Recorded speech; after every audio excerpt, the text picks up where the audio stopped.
নারীর স্বভাব পরিবর্তন করতে হবে।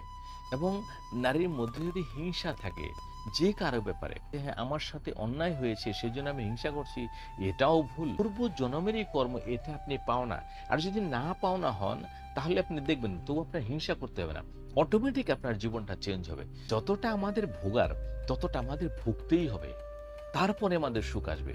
না হলে আপনি দেখুন, আরে মাতা দ্রৌপদী এবং পঞ্চপাণ্ডব তো ভগবানের স্মরণে সবসময় থাকতেন, তাহলে তাদের জীবনে তো কষ্ট আসলো কেন?